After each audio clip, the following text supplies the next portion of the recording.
Hello and welcome to Take 6. I'm streaming executive producer Thomas Mates, filling in for Julie Broughton. She has the day off today and tomorrow, so we'll be spending some time together. Today we're going to be taking a look at a blackmail scheme that is going around that is targeting people, claiming that they have embarrassing video or photos of the person to extort them for Bitcoin. News 6 investigator Lewis Bolden has that story. Also, today is the start of dynamic pricing on I-4's express lanes. So you might see some variance in the prices if you're looking to get around Central Florida a little bit faster. That started today. News 6's Mark Lehman has more on that story and what you can expect out on the roadway. And of course, we're going to get a check on the weather with Chief Meteorologist Candace Campos. It's a wet start to the work week. Some areas are already seeing some heavy fog as well. This is a live look at Daytona Beach. You can see it is just completely socked in.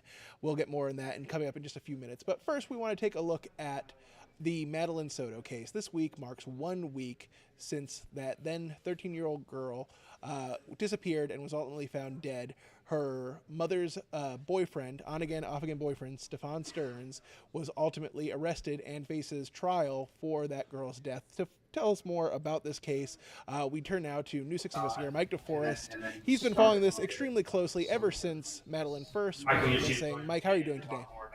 I'm doing good, and I know a lot of folks have been following this case closely. It's hard to believe it's been a year now since we first learned about Madeline Soto's disappearance, her tragic death, and the arrest of the prime suspect in this case, Stefan Stearns. And with that year, there are a lot of people who want justice, but as we see time and time again through various court cases, the wheels of justice do turn slowly. And so it was not unexpected that 1 year later, this would not be headed to trial, and it does not look like it's headed to trial anytime soon. Right now, the tentative trial dates, and keep in mind, just for a little background, Stefan Stearns is charged in 2 separate cases.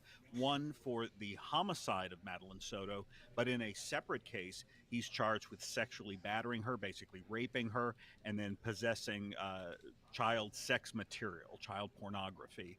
And so that's 2 separate cases. Right now, the first case that is scheduled to go to trial is that sexual battery case, and it's tentatively scheduled for May. So we're still several months from that. And then the homicide trial scheduled for September. Even though that's what's on the books right now, I would expect that both of those dates will likely get pushed back even further, particularly the homicide case, because prosecutors have announced that they are going to seek the death penalty against Stefan Stearns. And when you pursue the death penalty, that then opens up the grounds for a defendant like Stearns to try to challenge death penalty related issues even before the trial, and that can be very time consuming. And so again, I think both of these trials could still be several months, if not several years away.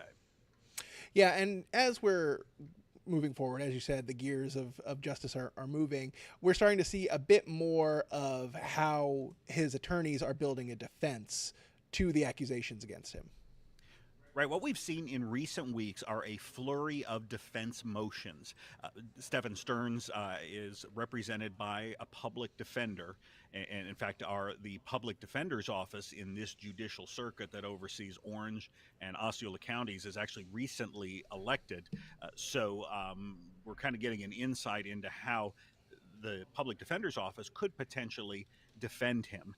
And one thing that we saw recently were a flurry of defense motions related to the death penalty. Like I said, those will get filed, and that could potentially drag these on when you have a death penalty case.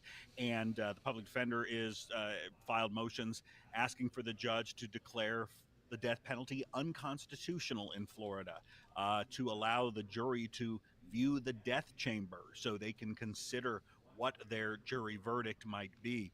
There's a request to view a film, I believe was made in the late 1980s, about a death row inmate, I think out of state, that Stefan Stearns' attorney wants the jury to be allowed to see so they can consider the implications of the death penalty. Now, from my understanding, these type of motions are not unique to Stefan Stearns. We almost always see very similar motions, particularly motions to try to get the death penalty ruled unconstitutional.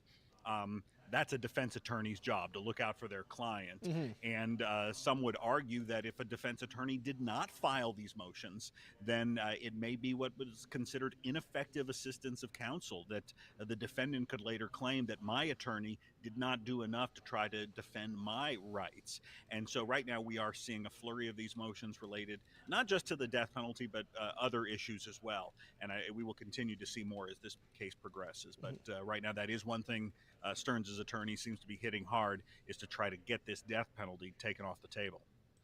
Certainly. And I know that through your work, we know a lot of what prosecutors will be presenting as evidence during the trial. You've done extensive research on the discovery that's come out of this case and put it all together in a series that we've called Justice for Madeline. Can you walk us through just a little bit of how investigators, pegged Stearns as the number one suspect, and then also what sort of evidence might be presented against him at trial? I will go very briefly, but what I Mm-hmm. can tell you is, compared to some other cases, there appears to be a very large volume of physical evidence against Stephen Stearns. And that physical evidence takes the form, particularly, of photographs and videos of his movements, or his alleged movements, the day that Madeline Soto was reported missing. Law enforcement, and he initially told law enforcement, I dropped Madeline off at school, and then she was never seen after he allegedly dropped her off at school. Well, according to prosecutors and according to law enforcement, there is documented evidence showing Stephen Stearns' car traveling not in the direction of Madeline's school, but in essence the opposite direction. And those photographs taken from road traffic cameras reportedly show what appears to be Madeline Soto's dead body sitting in the passenger seat. So they have photographic evidence for much of this journey, according to prosecutors and according to law enforcement. And they were able to use those traffic cameras and license plate readers to track the movements of Stephen Stearns' car, and showed it heading east from the Kissimmee area over to St. Cloud. And it was several days after Madeline's reported disappearance that law enforcement found her body in the area where, at least in the general direction, not the specific location, but the general direction, Stephen Stearns' car had been seen traveling the day of her disappearance. So that is some of the strongest evidence that we have seen so far. What we have not seen is what Stephen Stearns' actual defense will be. Now, under his constitutional rights, he does not have to present any defense at all. It is the state's burden to prove beyond a reasonable doubt to the jury that he is guilty of these crimes. I was already talking about the murder. The other second case, the sexual battery of Madeline Soto, according to investigators, they found on his phone and in his online Google account photographs that allegedly show him raping Madeline Soto. So photographic evidence there. But what we do not know is, if he so chooses to put on a defense, what will he try to claim happened? What's the alternate theory to her molestation and death? We do not know that. But as we can get into in a little bit here, right now, his defense attorney is actually trying to limit the jury from seeing some of that evidence we just talked about. Yeah, it's definitely interesting to see how this is taking shape, and certainly, as you said, we've seen a lot of the evidence that will be presented against him, but what exactly his defense will be, of course, the biggest question is generally, will he take the stand? I would have to imagine that in a case like this, an attorney might advise against that, but it is certainly something we'll be watching for as these two trials move forward. Well, and so I talked about the photographic evidence, and the one we've really seen so far is in the sexual battery case, where there's allegedly these images that were found on Stephen Stearns' phone and his Google account showing him committing this crime. His defense attorneys have already filed motions seeking to suppress the evidence that was found on Stearns' cell phone and on his Google account. And they haven't commented on whether they believe that evidence is legitimate or not. But what they are doing is, the defense has alleged that law enforcement did not follow proper procedures to be able to take Stephen Stearns' phone and get, they claim that they didn't get a warrant right away, that they misled him on the reasons why law enforcement needed to hold on to his phone. And so, in essence, the defense is asking the judge to not allow any of the evidence that was found on Stearns' cell phone or his Google account to be used at trial. We do not know what the judge will rule. We have not yet heard from prosecutors who will try to presumably dispute this motion and claim that no, law enforcement did everything by the books and this was totally legal. We haven't heard that argument yet. But ultimately, it will be up to a judge to decide whether to allow this evidence before a jury. And of course, if the defense wins these motions and that evidence is not allowed at trial, well, from what we've seen so far, that could then be an uphill battle for prosecutors. So that's why it's going to be important for the state to be able to convince the judge to allow this evidence to remain at trial. And I'm no attorney, so we'll just have to see how those arguments go in court. Absolutely. Well, Mike DeForest, as I said, you have done a lot of footwork on this, putting this all together, all the evidence against Stephen Stearns and in the investigation of Madeline Soto. You've put that together in a series, Justice for Madeline. That is available on the News 6 YouTube page and, of course, on clickorlando.com. Just look for Justice for Madeline, and it should come right up.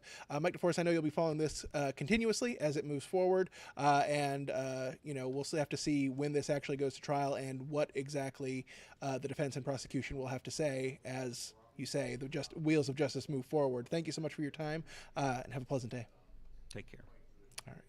We are going to take a quick break, and right after this, we're going to be taking a look at the changes to dynamic pricing on Central Florida's express lanes along I-4, and we'll also be looking at a blackmail scheme that is going around that also target a member of the New 6 team.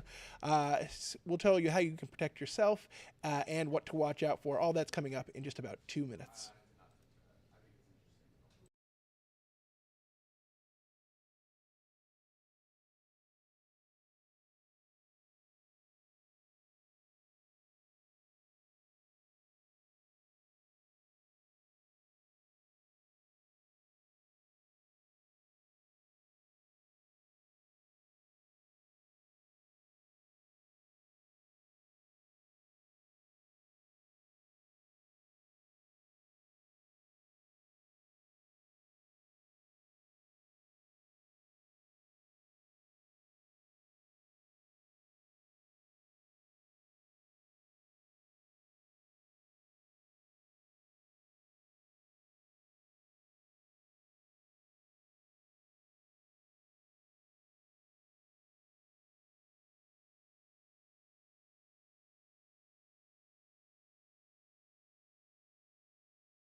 Welcome back to Take 6. The time now is 12:43 on a Monday. I am streaming executive producer Thomas Mates, filling in for Julie Broughton. She is off today and tomorrow, so you'll be seeing me again at this time tomorrow.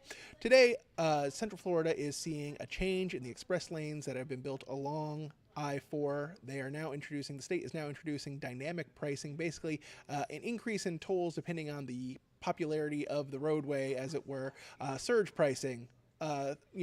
Similar to Uber or Lyft. When demand is high, prices go up, with the goal being to keep traffic moving smoothly and quickly, at least 50 miles per hour, on I-4. News 6's Mark Lehman has more on that story. That dynamic tolling has been part of the plans for I-4 Express. We're driving along the toll lanes today where drivers are getting their first look at the changes. On a rainy Monday morning, we saw plenty of slowdowns and opportunities for FDOT to roll out demand pricing for anyone wanting a quicker drive on I-4. Since launching 3 years ago, I-4 Express was at a fixed rate of 50 cents per segment. That's now changing based on traffic. Basically, the more cars on the road, the more it will cost. Would you be willing to pay more to beat the traffic? Yes.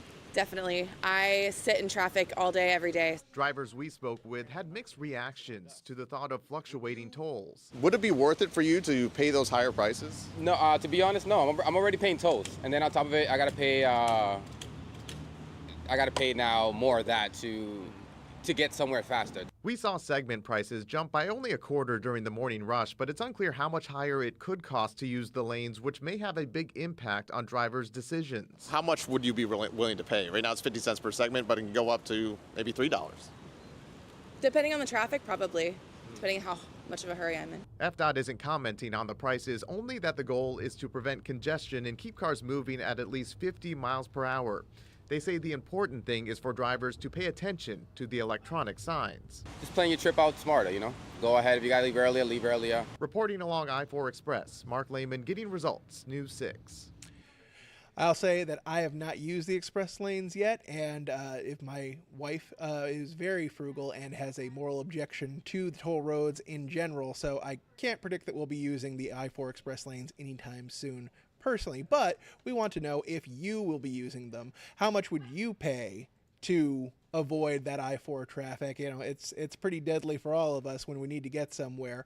But not everyone is willing to shell out those extra couple of bucks to get to their destination on time. So we want you to head to clickorlando.com/react and take part in our poll. Would you pay more to use the express lanes and avoid traffic jams on I-4? Yes, I hate traffic, or no, not worth it. There's a QR code in the upper left-hand corner of your screen there. Follow that to clickorlando.com/react, or just head to that URL yourself and you can take part in the poll. As you can see, most people are saying no, it is not worth it. We've had more than 100 votes on this poll so far, and more than half are saying that they would not spend that extra couple of dollars to get to their destination faster. Just not worth it for them.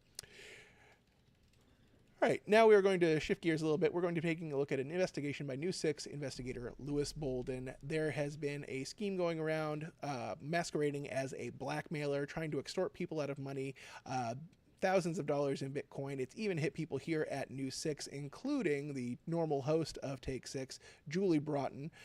News 6's Lewis Bolden shows us that story now. They are popping into inboxes across the country and right here in Central Florida. You've been a bit careless lately. The email claimed to have infiltrated Julie's device, threatening to share embarrassing videos unless a ransom, nearly $2,000, was paid in Bitcoin. It was personal, it was detailed, and it was startling. I had a little bit of a moment where my heart stopped because I thought, is this real? And what if it is real? Julie has gotten multiple emails. They all have her address and phone number. This one even has a picture of the clubhouse across from her home with the words, "Look familiar?" You picture somebody out on your street snapping photos around your neighborhood, and it kind of creeps you out. So people can lose a lot of money. Absolutely. People fall for it all the time. Webster Green is Assistant Special Agent in Charge with the U.S. Secret Service. He says the photo is likely from Google Earth, the info from public records, yet people still fall victim. And if you do 2,000 in the initial email, then they'll know, all right, I can go back to him and maybe get more. And they keep hitting you again and again and again. So yes, people do lose a lot of money. I got one of the emails and it was almost word for word the one that Julie got. It's actually an old scheme that's been revamped. Back in 2018, the Federal Trade Commission issued a consumer alert about a Bitcoin blackmail scam targeting cheating husbands. Experts advise not to engage, just delete. Are we still seeing it because it's making money? Absolutely. The suspects continuously send out these emails because it works. Julie got another one even as we were doing this interview. They're asking for $2,000. The emails aren't just targeting adults. There's a growing concern about how younger people might react. I worry if, my daughter who's 15 or other kids or young people might get that and they would be afraid to tell somebody because they might think it was real and they would get in trouble and they would be scared. The kids fall for it. Unfortunately, they've had, teenage suicides from these actions. I feel like I need to have the conversation with her of, hey, look at this email I got. If you ever get something like this, you're not in trouble. Show me. It's probably fake, but we'll figure it out. If you get one of the emails, you can report it to the FBI's Internet Crime Complaint Center at ic3.gov. Remember, don't fall for the scheme, don't get ripped off, but if you do, email me at lbolden@wkmg.com. Getting Results, I'm Lewis Bolden, News 6. It's a scary prospect to get one of those emails. I have not received one of those myself, but I was targeted by a text scam just the other day claiming that I had charges put against my debit card. What we always preach here is exactly what I did. Called my bank, verified that nothing was in fact wrong, and then deleted the message immediately. Don't click those links. Independently verify what's going on before you do anything. It's always the best advice. Now, as you've probably noticed, it is very wet outside today, and some areas are completely socked in with fog. News 6 Chief Meteorologist Candace Campos has more in your forecast. I'm News 6 Chief Meteorologist Candace Campos. Thank you for heading on to clickorlando.com and our Pinpoint Weather app. Out the door information for the rest of the week. Monday is going to be a soggy one. To expect a lot of cloud cover, rounds of rain, not continuous, but off and on throughout most of your day into the afternoon. A few rumbles of thunder can't even be ruled out by the afternoon. Then after most of us dry out by early Tuesday and throughout the rest of the week, we will see some drier days. Temperatures should be staying in the 70s before a little quick dip back into the 60s for one day only on Friday. So as we kind of widen out the view, this is that next system that we are tracking moving in out of the Gulf. Already plenty of moisture associated with it, all starting to kind of cover the rest of the Sunshine State. Today, not living up to its name. Cloudy skies, rainy conditions will be the name of the game. So as we take you here hour by hour, so you can plan out your Monday, a high chance for rain off and on throughout the majority of the day, keeping the cloud cover in place, which, by the way, will also be keeping temperatures a bit cooler in those mid-60s. So as we take you here throughout the next few hours, our in-house clouds and rain model, you can see still scattered showers throughout the day, 8 and 9 o'clock in the morning. Again, can't rule out the chance that some of these rain bands will have a little break or two within them. So again, certainly beneficial rain that will continue to skirt parts of the coast all throughout the afternoon from coast to coast. And then by about 5, 6 o'clock in the morning on Tuesday is when we will start to gradually dry things out. Can't rule out the chance of a few spotty showers early Tuesday, and then we will start to see that drying trend. But between Monday and the first half of Tuesday, we could rack up some significant rainfall. And the good news is it's gradual and consistent, so no big time flooding concerns. Some ponding along the roadways can't be ruled out, but look at the rainfall totals between about 1 inch to about 2 inches of rainfall, which, as you can see here in our drought monitor, we are in desperate need of some rain. As again, we are continuing to see those conditions for drought worsening as the weeks have progressed. Later on tonight, temperatures will be mild into those 60s, but again, looking at a big old dip in the jet stream by about Friday. And as that does so, we will start to see temperatures back off a bit. As we get results to their full 7-day forecast, wet and soggy to start the week, but overall, it's keeping temperatures near normal throughout the rest of the week and into the weekend. I'm All right, and that'll do it for us here on Take 6. Thank you so much for joining us. Of course, we'll be back on News 6 at 4. News 6 meteorologist Jonathan Kegas will be filling in for Julie. He'll have your forecast, and of course, we'll have all of the day's headlines. Again, thank you so much for joining us here on Take 6, and you can always find the latest on clickorlando.com. Thank you, and have a pleasant day.